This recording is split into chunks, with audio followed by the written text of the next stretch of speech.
Hola, ¿qué tal? Bueno, estamos grabando ahorita en domingo 29 de octubre, estamos estrenando el horario nuevo.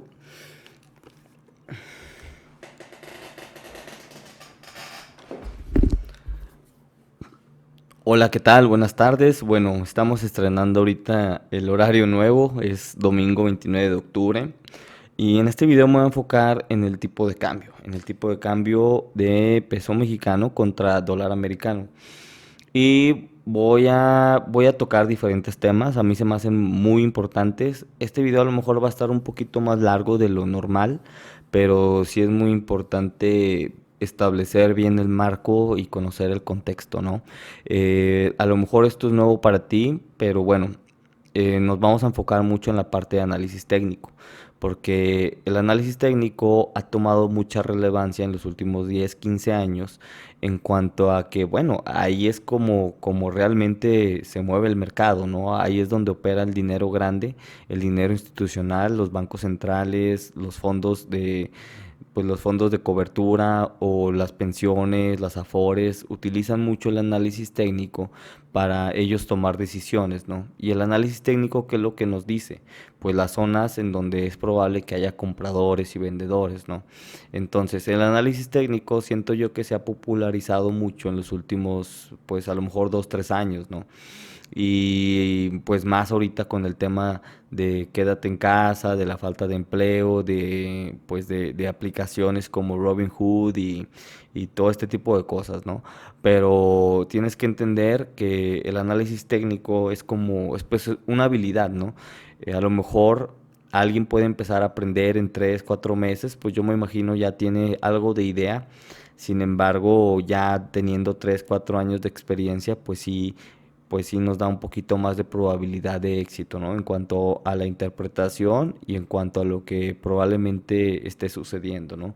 Entonces, lo que aquí nosotros estamos buscando es nosotros poder operar como opera este dinero grande, ¿no? Poder operar como los bancos centrales, como a lo mejor empresas muy grandes también utilizan este tipo de análisis. Ahorita que voy a tocar el tema de las estrategias de cobertura o las hedging strategies, pues hay empresas muy grandes que utilizan pues justamente esto, ¿no? El análisis técnico. Y a lo mejor se puede confundir un poquito con la especulación, pero tienes que saber que siempre que tú estás haciendo una operación de tipo de cambio, pues estás participando en el mercado, ¿no? Entonces, si vas a estar participando en el mercado de forma regular, pues es mucho mejor estar participando de una forma más educada, ¿no? Y probablemente si estamos nosotros operando a un nivel al que estas empresas multinacionales o los bancos centrales están operando, pues lo que estamos nosotros buscando es mayor efectividad y mayor pues disminuir los riesgos y ser más efectivos en cuanto a nuestras transacciones de tipo de cambio, ¿no? En cuanto a los temas, pues vamos a tocar la parte, pues la más importante, ¿no? La tendencia de largo plazo. Mira, a mí se me hace que estamos viviendo algo que no hemos vivido en los últimos años. Entonces hay cosas muy interesantes en la tendencia de largo plazo que es bien importante conocer y reconocer el por qué está pasando, ¿sí? Vamos a entrar en ese tema, las estrategias de cobertura. Ahí sí no me quise meter muy a fondo, porque sinceramente meterse muy a fondo es probablemente una plática de unas 10 horas.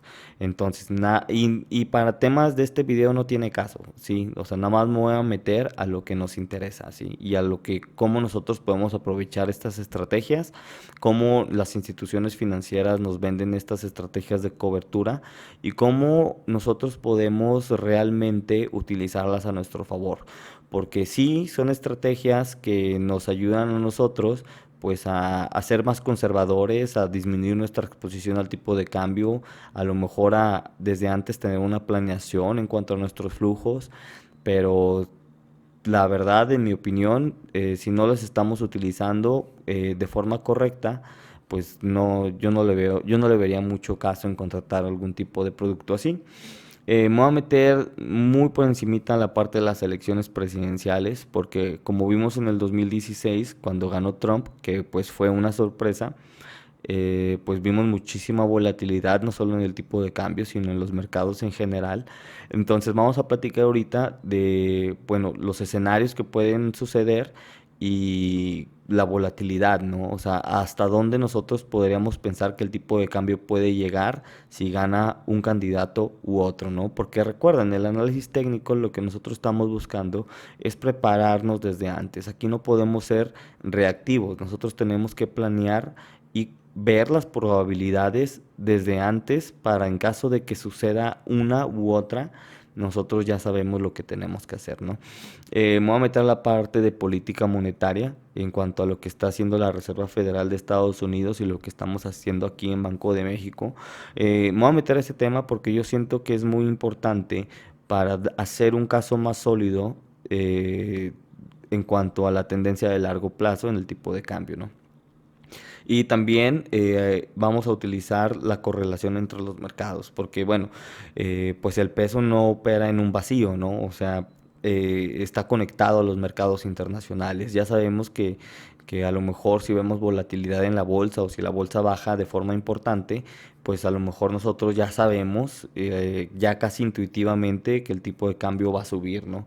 Entonces vamos a ver por qué yo creo que a lo mejor eso va a cambiar, pero tenemos que ver cómo el peso mexicano está relacionado a otros mercados. Para nosotros, a partir de eso, pues solidificar lo que nosotros pensamos que está pasando con el tipo de cambio, ¿no? Y por último, vamos a ver price action de corto plazo. Eso significa pues lo que va a pasar con el precio en el corto plazo, ¿no? Corto plazo, bueno, cuando, por ejemplo, aquí arriba, en el tema número uno, cuando yo me estoy refiriendo a la tendencia de largo plazo, yo me refiero a lo mejor a 6, 12 meses, a lo mejor año y medio. Yo sé que en el tema de las inversiones y en el argot financiero, pues largo plazo se considera pues de 5 años en adelante, ¿no? Aquí, para propósitos de este video, cuando yo estoy diciendo largo plazo, pues a lo mejor me estoy refiriendo a un año o a lo mejor un poquito más, ¿no? Y corto plazo, pues a lo mejor estoy hablando de una semana, ¿no? Algo así. Entonces, pues vamos a comenzar con el video. Bueno, aquí tenemos la gráfica del tipo de cambio. Este es el peso mexicano contra el dólar americano y estamos viendo alrededor de 20 años de precio. Si te fijas, aquí, bueno, en un video anterior yo comentaba de cómo era muy probable que viéramos un rebote en el área de 2085. ¿Y por qué un rebote? Porque simplemente era pues el área de nuestro máximo anterior, que de hecho se formó cuando ganó Trump. Y el cierre mensual de esta vela justamente fue en el 2085. Y no solo eso, sino que también coincide con el exponencial número 21 o esta línea amarilla de aquí, ¿no? Que este se utiliza mucho para determinar nosotros pues la tendencia, ¿no? Y era muy, muy probable que cuando vemos pues dos cosas así de fuertes, tanto el último máximo histórico como nuestro exponencial 21, pues era probable que viéramos un rebote, ¿no? Lo estuvimos hablando en videos anteriores, al igual de cómo cualquier rebote probablemente era una oportunidad de venta. Entonces, para empezar, ahorita que vamos empezando, yo quiero ser muy claro con mis opiniones. Yo creo que el tipo de cambio va para abajo. Yo pienso que estamos viendo un cambio de tendencia. Entonces, esto es muy difícil de conceptualizar en un inicio, pues porque pues estamos hablando de 20 años de precio y aquí lo estoy viendo frente a mí. Entonces, eso tiene mucho peso psicológico sobre el mercado, ¿sí? Porque a lo mejor la gente que no está entrenada o que a lo mejor no tiene mucho conocimiento, pues a lo mejor te va a decir, pues el tipo de cambio siempre sube. O sea, el peso va a llegar a 30, 40 pesos por dólar, ¿no? Sin embargo, pues yo me tengo que basar en algo más tangible, ¿no? Como lo que tengo enfrente. Entonces yo pienso que el tipo de cambio a largo plazo va para abajo. Igual, si yo me equivoco, el análisis técnico a mí me va a decir desde antes que es probable que yo tenga que empezar a cambiar mi opinión. Y ahorita ya más adelante iremos viendo en dónde yo creo Si el precio sube, ¿hasta qué precio? Yo cambio totalmente mi opinión y yo voy a tener que pues inclinarme a que sí, que el tipo de cambio va a seguir subiendo. Pero eso ya va a ser pues adelantarnos un poquito. Con la información que yo tengo hasta el día de hoy, al 29 de octubre, yo me sigo inclinando en que el tipo de cambio va para abajo. Ya cuando quito los exponenciales, podemos ver aquí un canal muy definido. Este canal, los canales, y por lo general los canales de tan largo plazo en el análisis técnico, por lo general nos indican un posible cambio de tendencia. Entonces, ¿a qué me refiero yo? A que el dinero grande utiliza este tipo de análisis. Porque a lo mejor en un inicio es a lo mejor difícil de conceptualizar o a lo mejor parece como muy pues como muy subjetivo, ¿no? Sin embargo, si te vas a ver las últimas operaciones que tuvo Banjico en cuanto a la contratación de swaps, podemos ver que los tres swaps que ha contratado fueron en estos tres máximos, ¿no? Creo que contrató uno recientemente por esta área, ¿no? Pero antes de eso hizo tres operaciones de swaps atinándole exactamente a los máximos. Y Banco de México, por más dinero que tenga, no es lo suficientemente grande para mover el mercado. Y además, bueno, este canal a lo mejor podríamos pensar de que, bueno, ya pues que tenemos el beneficio pues ya estamos viendo, ¿no? Pues ya que ya pasó es muy fácil hacerlo. No, este canal yo lo tenía dibujado muchísimo antes de que llegáramos a 25.80. De hecho, a mí esto se me hizo una venta muy fácil. Entonces, ahorita vamos a ver cómo podríamos nosotros potencializar los instrumentos de cobertura para sacar provecho de este tipo de análisis, ¿no? Y bueno, si estamos viendo que Banjico fue capaz de vender o de contratar swaps en estos tres puntos, pues es evidente que ellos tienen a gente especializada que está probablemente viendo lo mismo, ¿no? Entonces, bueno, aquí vamos a hablar de los productos derivados y de aquí es de donde nacen las estrategias de cobertura. Estos son las clases de productos derivados que existen. Las notas estructuradas no es más que una mezcla de calls y puts. Los calls y puts son como coberturas, como seguros en sí mismo, ¿no? Ahorita, pues yo siento que hay cierto estigma en los calls y puts porque pues mucha gente los está utilizando para especular y para apostar, digámoslo de una forma. Sin embargo, existen firmas financieras muy grandes que administran miles de millones de dólares de otras personas que los utilizan más bien para protegerse o para también hacer apuestas, pero jamás de esa forma, ¿no? ¿A qué me refiero con eso? A que hacen estructuras o notas estructuradas que nos dan un perfil de riesgo más limitado, ¿no? En donde no nosotros vamos a estar jamás expuestos a mucho riesgo. Entonces, un call y un put, pues es para tener exposición, bueno, en el caso del call, es para tener exposición a el activo subyacente, puede ser una acción, puede ser el tipo de cambio, puede ser lo que sea. Cuando compramos un call, perdón, estamos pensando en que el precio va a subir, pero al igual podemos vender el call. Entonces nosotros recibiríamos una prima y tendríamos que pagarle a quien se la vendimos en caso de que el activo suba a favor de la persona que se lo vendimos. En el caso del put, pues bueno, aquí es para nosotros tener exposición a la baja. Entonces, si nosotros pensamos que un activo subyacente va a bajar, pues nosotros pagamos una prima para tener exposición a la baja a manera apalancada. Igual nosotros podemos vender el put. Entonces, si el activo subyacente baja, pues nosotros tenemos que cubrir la ganancia de la persona a la que le vendimos este put, ¿no? Entonces, pues esa es la explicación rápida y a lo mejor suena un poquito confuso, yo lo sé, yo me tardé en entender cómo funcionaban y la verdad no tiene mucho caso entenderlo. Lo que tenemos que entender es lo que sigue, ¿no? Que me voy a meter a la parte de notas estructuradas. Cuando nosotros combinamos compra de calls y compra de puts, podemos nosotros generar pues perfiles de riesgo, ¿no? Que se acomoden a nuestras necesidades. Aquí tengo un ejemplo, se llama un Iron Condor. Hay muchísimos de estos, ¿no? Y bueno, así yo como lo veo, pues yo que pues ya sé cómo funcionan, pero bueno, lo único que tienes, lo voy a explicar rápido, pero ahorita voy a concluir con lo único que debería de importarnos, ¿no? O sea, aquí estás viendo que la persona compró un call, ¿no?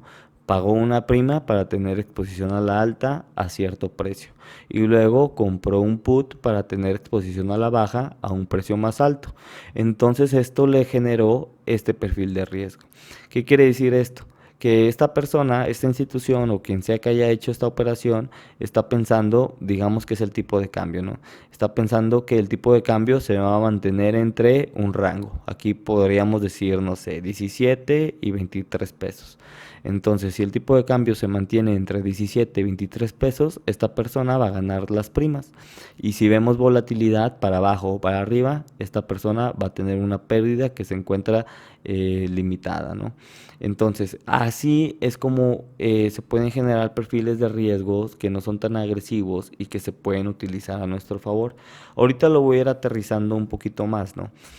Cuando nosotros queremos o cuando una institución quiere hacer un producto de estos, pues la mesa de dinero que está operando pues en la institución pues tiene una pantalla similar a esta, ¿no? Esta es una plataforma que yo utilizo, pero pues es una plataforma que también lo utilizan muchas instituciones. Y bueno, aquí, bueno, en este caso el activo subyacente es Apple, pero bien podría ser el tipo de cambio. Y aquí ya me está dando las estrategias preestablecidas, ¿no? Es decir, ya me está dando esta forma, o sea, ya nada más la tengo que seleccionar, no tengo que hacer cada operación individual para generar este perfil de riesgo, únicamente tengo que seleccionar la estrategia que yo quiera, ¿no? Entonces, en donde realmente le podemos nosotros sacar provecho a este tipo de instrumentos es cuando nosotros conocemos lo que está haciendo el precio, ¿no? Y cuando nosotros sabemos pues lo que está sucediendo en el mercado. Hay gente que se dedica a especular aquí, hay gente que, por ejemplo, se dedica únicamente a vender las primas y funciona como si fuera un casino y son instituciones serias que únicamente se dedican a vender primas y operan como si fueran, pues no sé, como si fueran una aseguradora, como si fueran pues un casino vendiendo apuestas, no sé cómo explicarlo de otra forma. Existe gente que únicamente lo utiliza para cubrirse y así también existen como empresas, ¿no? De hecho, las hedging strategies o las estrategias de cobertura en cuanto a empresas se refiere, existen dos tipos de empresas que en mi experiencia son las que más lo utilizan. Una son empresas muy grandes que tienen operaciones en diferentes países y nada más por tener operación en diferentes países pues tienen exposición a diferentes tipos de cambio, ¿no?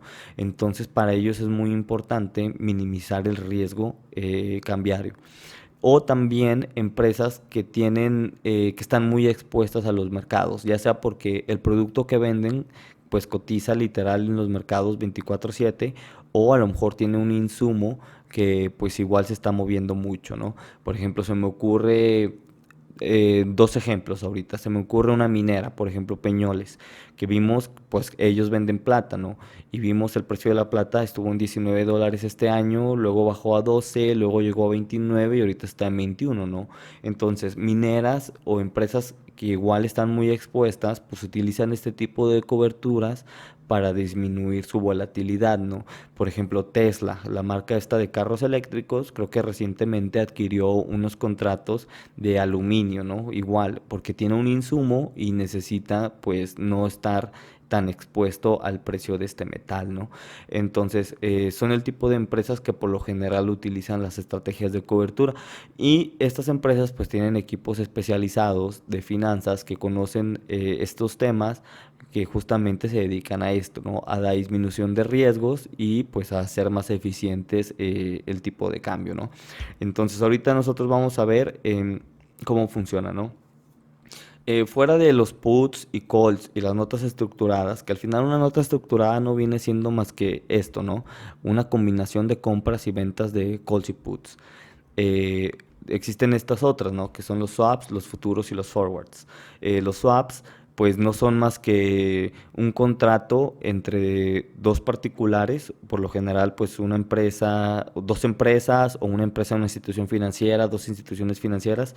Los swaps pueden ser de tipo de cambio, de tasas de interés o de cualquier otra cosa y por lo general lo que se hace son amarrar flujos pues de a lo mejor del tipo de cambio, digámoslo así, ¿no? En el caso de los futuros y de los forwards, pues son para amarrar nosotros el día de hoy el precio al futuro del tipo de cambio. La única diferencia entre un futuro y un forward es que el futuro pues cotiza, ¿no? O sea, se puede revender y existe un mercado secundario. Y el forward es un contrato entre pues una institución financiera y una empresa por lo general. Entonces tú tienes que saber que estas estrategias de cobertura pues no son más que una combinación de todas estas cosas. Entonces es muy importante que cuando una institución nos está ofreciendo algún producto derivado o una nota o un swap o un futuro, nosotros saber bien pues cómo están hechos para saber exactamente lo que nos están vendiendo, ¿no? Y cómo nosotros podemos utilizar esto a nuestro favor.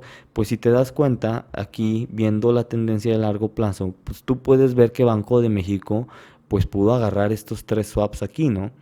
Entonces es evidente que ellos tienen a alguien que está bastante entrenado en este tema, porque si bien yo sí lo tenía marcado, pues no, nunca es fácil, ¿no? Entonces, por ejemplo, aquí, si nosotros quisiéramos vender dólares, pues nosotros pudimos haber negociado con una casa de cambio o con una institución financiera, pues un contrato de un forward, por ejemplo, en donde nosotros recibamos, nosotros podemos vender dólares a 25.80 en 2 años. Nosotros pensando que el tipo de cambio va a estar abajo o incluso a 3 meses, ¿no? Bien pudimos haber nosotros contratado mediante el pago de una prima, eh, pues la venta de dólares a una institución financiera a 20.85 cuando el tipo de cambio ahorita está en 21.02, ¿no? Entonces, si Banco de México lo pudo hacer, pues es evidente que porque ellos están utilizando pues algún tipo de análisis similar, ¿no?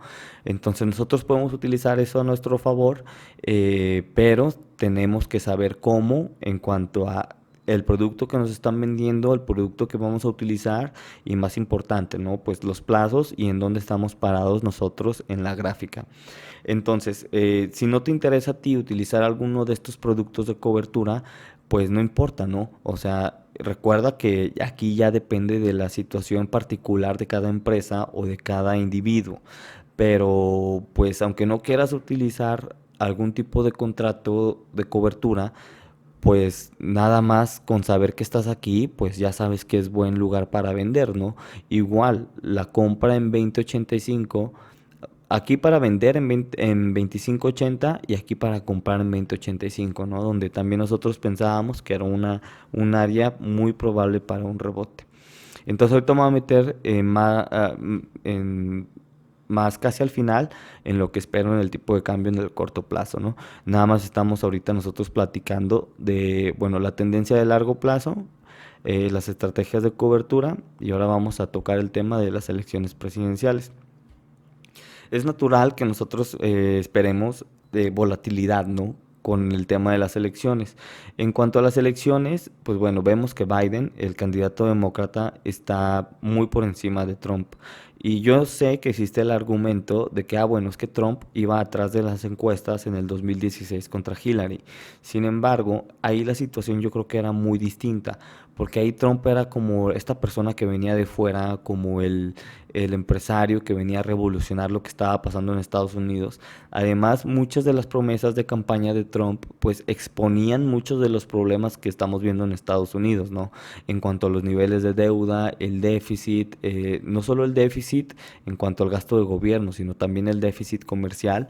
Y bueno, estaba prácticamente exponiendo que no existía un boom económico como el que Obama estaba adjudicándose, ¿no?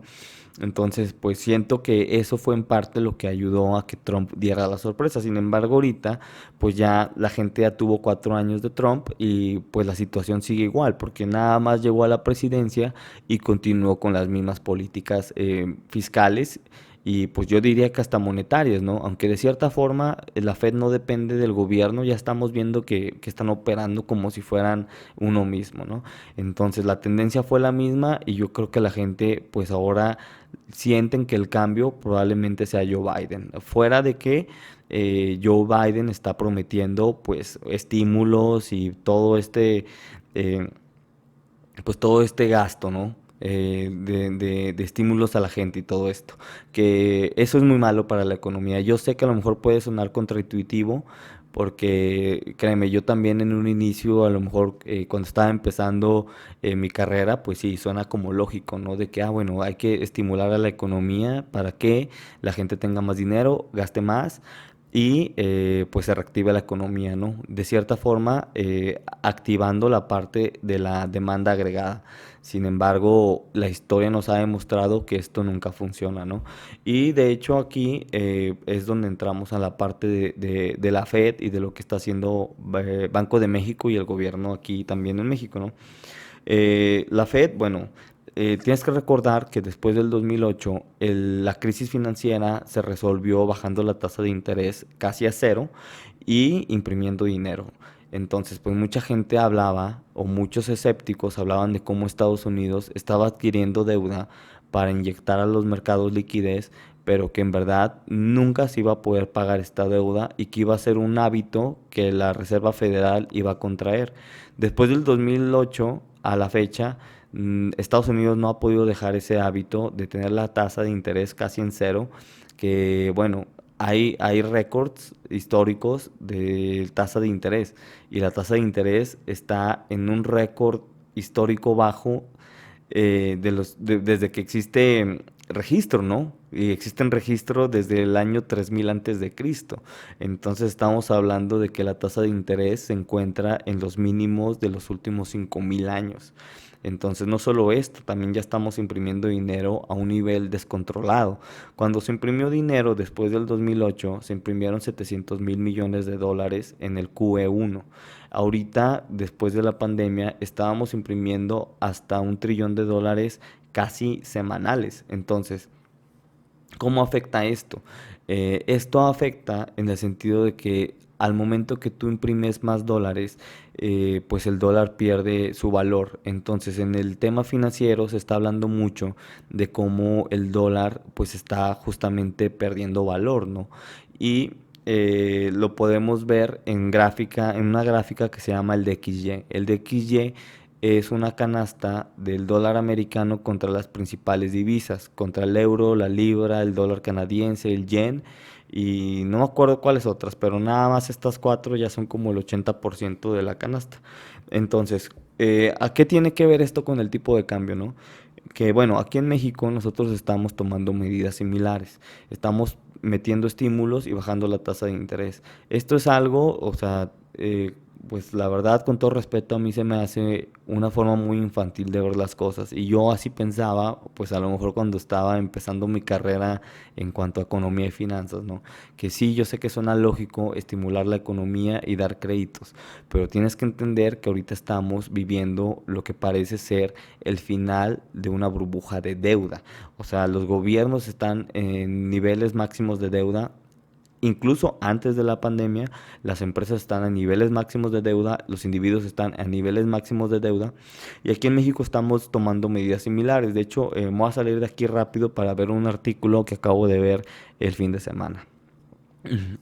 Y la noticia dice así, ¿no? El presidente Andrés Manuel López Obrador reconoció que los ciudadanos no están solicitando créditos por prudencia ante la crisis derivada de la pandemia del coronavirus COVID-19. Sin embargo, dijo que los bancos deberán bajar aún más sus tasas de interés para hacerlos más atractivos. Las tasas están bajando el Banco de México, pero tienen que bajar más todavía para que la gente le solicite los créditos y también que haya promoción para entrega de créditos de parte de la banca, dijo en conferencia mañanera. Bueno, para empezar, pues no sé qué tiene de malo que la gente esté siendo conservadora en estos momentos. La tasa aquí en México también está en niveles mínimos históricos, entonces pues la gente ha pedido crédito durante toda la historia de México y ahorita que estamos en niveles mínimos, pues necesitamos que baje más para estar pidiendo crédito cuando los niveles de deuda están incrementando a un ritmo acelerado. Entonces, a mí no me interesa, yo no soy ni pro ni anti AMLO, ni pro ni ante nadie, ¿no? Yo siento que estas políticas de estímulo son una tendencia global. Yo siento que probablemente quien hubiera ganado aquí en México la presidencia hubiera tenido políticas similares, Por ejemplo, Anaya estaba proponiendo el ingreso mínimo universal, que pues es muy similar a lo que está haciendo Estados Unidos con el PPP y los estímulos, pero pues Anaya lo estaba promoviendo desde antes de la pandemia, ¿no? Entonces, pues desde mi punto de vista, pues es una tendencia global. Independientemente de quien hubiera estado, probablemente hubiera tomado medidas similares. Yo creo que están mal de todas maneras, ¿no? ¿Y a qué quiero llegar con esto, no? Bueno, la diferencia entre Estados Unidos y México es que México no es la reserva mundial y Estados Unidos sí la es. Entonces, aunque yo creo que está mal lo que está haciendo México, yo pienso que lo que está haciendo Estados Unidos es peor. ¿Por qué? Porque ellos sí tienen la habilidad de imprimir dinero. Entonces, lo que yo creo que estamos viendo es que las dos monedas se van a depreciar. Nada más que el dólar se va a depreciar más rápido que el peso. Entonces, por eso nosotros en la gráfica estamos viendo o va a aparecer como que el precio se está apreciando. O sea, si el tipo de cambio baja a 17, 14, 15, 16, 18, lo que sea, que está más abajo de lo que está ahorita de 20, pues en teoría el peso se fortaleció, ¿no? Pero desde mi punto de vista se está debilitando más lento de lo que se está debilitando el dólar. Entonces ahí es otra forma de ver las cosas, ¿no? Y de cómo probablemente ya tenga más sentido y tengamos un caso más sólido para pensar que efectivamente el tipo de cambio a largo plazo va para abajo. Ya para terminar, espero que no haya sido muy largo, vamos a hablar de lo que yo espero en el corto plazo. Aquí estoy viendo, bueno, me voy a regresar un poquito para ser más claros, ¿no? Aquí estamos en el canal de largo plazo donde estamos viendo 20 años. Lo que vamos a ver ahorita es, vamos a diseccionar esta área de aquí, ¿no? Estamos haciendo un zoom desde el 25.80 hasta el precio del día de hoy, domingo. Y lo que vemos es que estamos, bueno, hemos roto esta línea de aquí.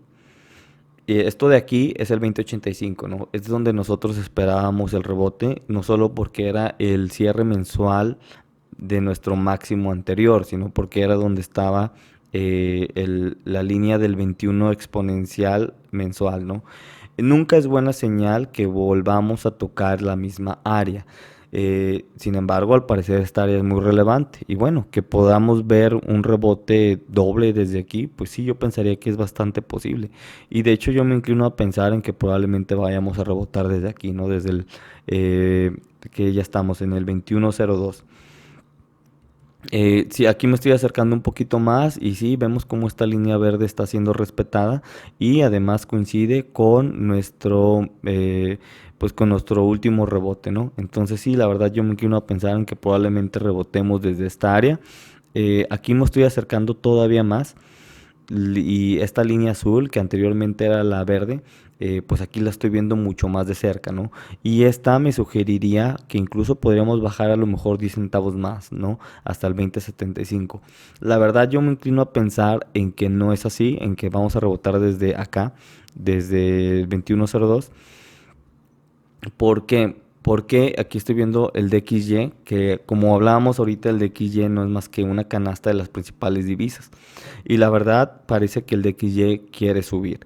Y pues bueno, que el DXY suba significa que probablemente el dólar se va a fortalecer contra las divisas que anteriormente mencionamos. Y aquí también tiene mucho que ver con la correlación de los mercados, ¿no? Yo he visto cómo el índice de fortaleza del dólar sí tiene un cierto grado de correlación con el peso mexicano. Entonces, si yo estoy pensando que la canasta de fortaleza del dólar o que el dólar se está fortaleciendo contra las otras divisas, pues a mí me hace pensar en que sí, probablemente el peso va a rebotar desde 21.02. En cuanto a esta de aquí, esto pues la verdad no se ve nada bien. Esto, desde el punto de vista de los exponenciales, estamos viendo que ya casi tenemos una cruz de la muerte que viene siendo, bueno, así se le llama, es a lo mejor un poquito dramático. Es esta línea azul clarito y cruzando hacia abajo la línea azul fuerte, ¿no? Entonces, si te das cuenta, ya estamos pues prácticamente cruzándola y esto siempre es una señal muy, muy a la baja, en especial en el periodo que lo estoy viendo, que es la gráfica de un día, ¿no? Cuando digo gráfica de un día me refiero a que cada vela es el precio de un día. Entonces sí, la verdad es que esto sí sería algo que me haría pensar en que probablemente la tendencia para abajo, la tendencia del peso sí es para abajo.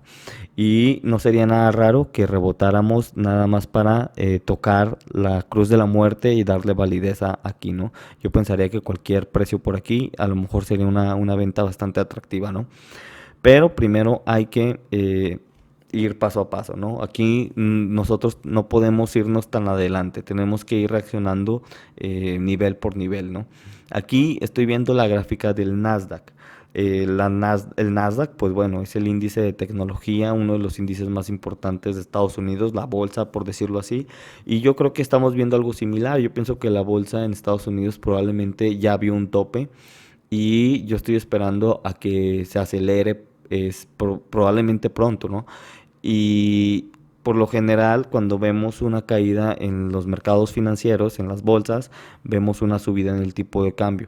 Esto se atribuye a que cuando la bolsa cae, la gente busca el refugio y el refugio por lo general son los bonos del Tesoro de Estados Unidos. Y cuando la gente compra bonos del Tesoro de Estados Unidos, compra dólares, entonces hace que el dólar suba. Entonces esto es como que la versión oficial, sin embargo yo creo que en esta ocasión el activo refugio probablemente vayan a ser los metales preciosos, pero no se me haría raro que una bajada en la bolsa coincidiera con una subida en el tipo de cambio aquí en México, como lo hemos visto anteriormente, ¿no? Y en el corto plazo, hasta donde yo creo que podría a lo mejor subir, pues bueno, yo pensaría que si sí es que llega a subir desde esta área de donde yo me inclino que va a subir del 21.02, yo pienso que probablemente podríamos subir hasta tocar esta línea blanca, ¿no? Esta línea diagonal blanca. A lo mejor hasta la parte esta verde de 21.90, bueno, ahí ya sería pues que casi, casi peso 80 centavos, peso 90 centavos. Yo me imaginaría que ahí podría ser una buena venta. De hecho, se parece bastante a algo que vi hace 2, 3 semanas en el dólar canadiense y lo que hablábamos anteriormente, ¿no? Donde yo empiezo a cambiar de opinión. El momento en el que el precio supere esta línea diagonal de aquí, la verdad yo me inclinaría a pensar a que probablemente el precio pueda llegar nuevamente a 22.85 o a lo mejor incluso todavía más arriba, ¿no? Pero lo que yo primero estoy viendo es que si va a rebotar, yo pensaría que probablemente rebote de aquí y cualquier cosa que toque la línea esta blanca, yo pensaría que es una venta bastante buena, en especial si coincide con el precio en el cruce de la cruz de la muerte, ¿no? Y únicamente cambiaríamos de opinión si llegamos a superar esta área. Ahí sí yo me inclinaría a pensar en que vamos para arriba, ¿no? En cuanto a las coberturas, pues bueno, aquí ya depende de lo que quiera hacer cada quien, ¿no? A lo mejor aquí sería interesante pactar el precio con una institución financiera en caso de que quisiéramos comprar dólares baratos, pero solo en el corto plazo, ¿no? Porque recuerda que desde mi punto de vista la tendencia sigue siendo a la baja. Y viéndolo más de largo plazo, pues nunca es buena señal que volvamos a tocar el área de nuestro máximo anterior y ya la segunda vez que lo estamos tocando. Entonces, aunque sí yo me inclino a pensar en que probablemente tengamos un rebote, yo creo que tarde o temprano nosotros vamos a poder visitar nuevamente el área de 19.75. Yo creo que ahí sería pues un área de un posible rebote importante. Sin embargo, llegar hasta allá abajo para mí nada más fortalecería el escenario y el caso de que probablemente sí estamos viviendo un cambio de tendencia, ¿no? Aunque pues sí, probablemente de ahí haya un rebote bastante importante. Para mí eso ya sería prácticamente lo último que necesito ver para estar convencido de que efectivamente el tipo de cambio probablemente vaya a llegar a niveles más bajos, ¿no? Y bueno, espero no me haya extendido demasiado. Te agradezco mucho tu tiempo y pues muchas gracias.